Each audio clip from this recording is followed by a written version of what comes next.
Assalamualaikum warahmatullahi wabarakatuh. Saya Rahmi Mahbengi, NIM 180410095. Di sini saya akan menjelaskan tentang balance scorecard. Pengertian balance scorecard. BSC berasal dari dua kata, yaitu balance atau berimbang, adanya keseimbangan antara perspektif keuangan dan non-keuangan, antara performance jangka pendek dan jangka panjang, antara performance yang bersifat internal dan yang bersifat eksternal. Scorecard atau kartu skor. Kartu yang digunakan untuk mencatat skor performance seseorang. Kartu skor juga dapat digunakan untuk merencanakan skor yang hendak diwujudkan oleh seseorang di masa depan. Jadi, kartu skor atau dalam bahasa Inggris sering disebut dengan balance scorecard atau disingkat dengan BSC adalah suatu metode untuk pengukuran dan penilaian kinerja suatu perusahaan dengan mengukur 4 perspektif, yaitu perspektif keuangan, perspektif pelanggan, perspektif proses bisnis internal, perspektif pembelajaran dan pertumbuhan. Suatu konsep untuk mengukur apakah aktivitas operasional suatu perusahaan dalam skala yang lebih kecil sejalan dengan sasaran yang lebih besar dalam hal visi dan strategi. Selanjutnya, konsep balance scorecard atau BSC. Konsep balance scorecard memberikan presentasi seimbang baik operasional dan keuangan. Konsep BSC dikembangkan oleh Robert S. Kaplan dan David P. Norton yang berawal dari studi tentang pengukuran kinerja pada sektor bisnis pada tahun 1990 dan kemudian terus disempurnakan sampai dengan generasi sekarang. Generasi awal adalah sistem pengukuran kinerja, kemudian berkembang menjadi sistem manajemen strategis, berawal dari sistem pengawasan semata menjadi sistem komunikasi strategi yang efektif. Dan yang semula berfokus pada organisasi bisnis atau perusahaan berkembang ke organisasi non-bisnis atau pemerintahan.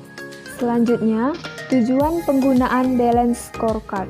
Adapun tujuan penggunaan balance scorecard bagi perusahaan yaitu untuk mengkomunikasikan target perusahaan, yang kedua menyusun job desk karyawan yang sesuai dengan strategi, yang ketiga menentukan prioritas proyek, produk dan layanan, yang keempat mengukur dan memantau perkembangan perusahaan menuju target. Selanjutnya, manfaat yang ditawarkan pada strategi manajemen dengan BSC. Menurut Kaplan dan Norton, ada beberapa manfaat yang ditawarkan pada strategi manajemen dengan BSC. Meliputi yang pertama, menyelaraskan sasaran departemen dan individu dengan strategi organisasi. Yang kedua, mengidentifikasi dan menyelaraskan inisiatif strategi. Yang ketiga, mengklarifikasikan dan mengkonsumsikan strategi ke seluruh organisasi. Yang keempat, melaksanakan peninjauan strategi secara periodik. Yang kelima, mengkaitkan sasaran strategis dengan target jangka panjang dan anggaran tahunan. Yang keenam, mendapatkan umpan balik yang dibutuhkan untuk memperbaiki strategi.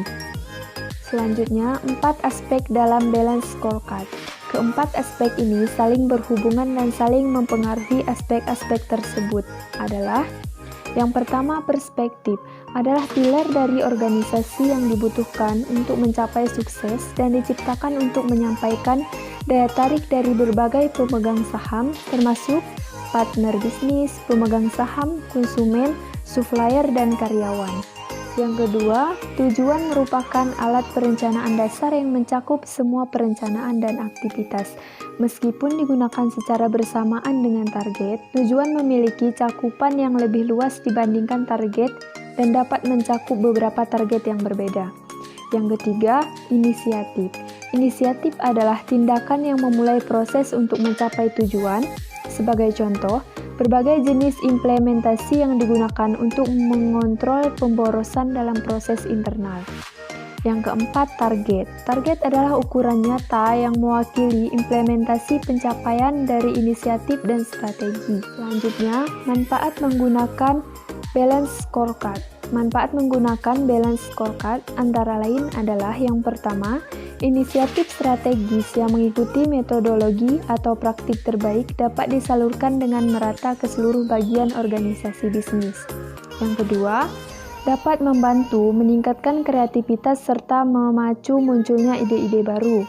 Yang ketiga, BSC dapat membantu mengatur kunci utama dalam pengukuran performa bisnis dalam strategi yang diterapkan pada semua level di suatu organisasi.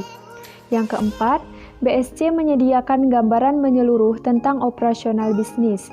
Yang kelima, konsep ini dapat memfasilitasi komunikasi serta pemahaman dan target bisnis dan strategi pada semua level dalam organisasi. Yang keenam, konsep ini dapat membantu memaksimalkan kooperasi serta membantu anggota tim untuk fokus dan saling mendukung demi tercapainya kesuksesan. Yang ketujuh, konsep ini memberikan hasil yang bisa digunakan serta mampu mengubah strategi ke dalam tindakan nyata. Yang kedelapan, BSC menyediakan umpan balik strategis. Yang kesembilan, BSC menawarkan berbagai keuntungan kompetitif unik seperti mengurangi selisih waktu, meningkatkan kualitas pengambilan keputusan, memberikan solusi yang lebih baik, serta meningkatkan kualitas proses. Sekian dari saya, apabila ada kesalahan, saya mohon maaf. Saya akhiri dengan ucapan wabillahi taufiq wal hidayah. Assalamualaikum warahmatullahi wabarakatuh.